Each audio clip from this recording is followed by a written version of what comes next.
Dr. Clarence is on the turntables. Brand new stunna.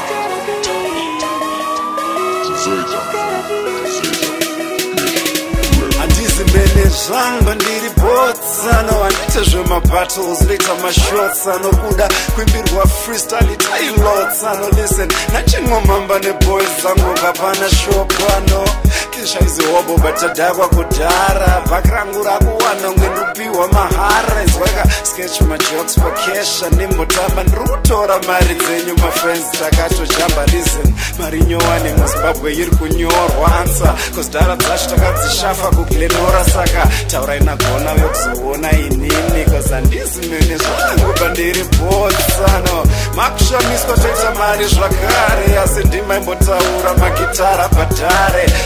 sezvandinazvo zvekutamba chikinya plazoskana vaminavo kwadira magadhiya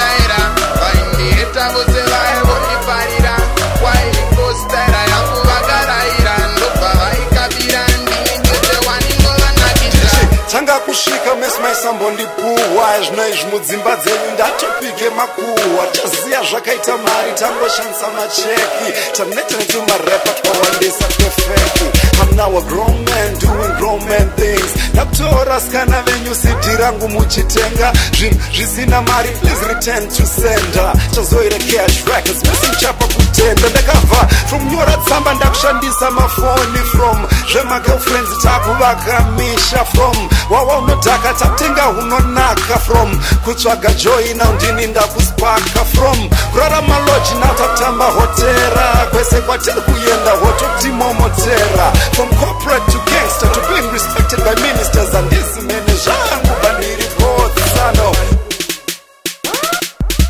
Bulawayo harare nekadoma namai baba zizivo sena namukoma voita singalo kusvika mazwi vachosoma kuparira tobinasta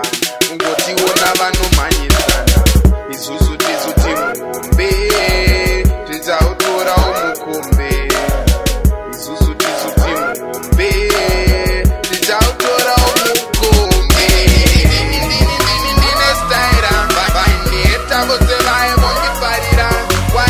stayera yangu vakaraira ndobva vaikabira ndini chete wani ndovanakidza ndine stayera vaineta vose vaivondifarira kwaiko stayera yangu vakaraira ndobva vaikabira ndini chete wani ndovanakidza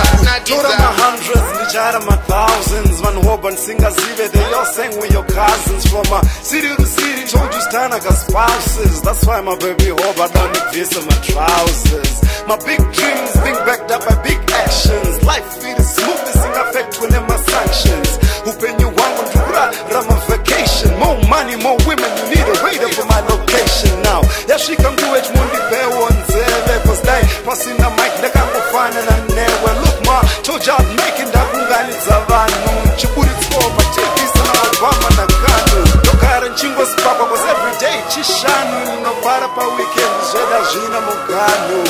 nasandataura zita rangu ndistana music dog career motivation vasikana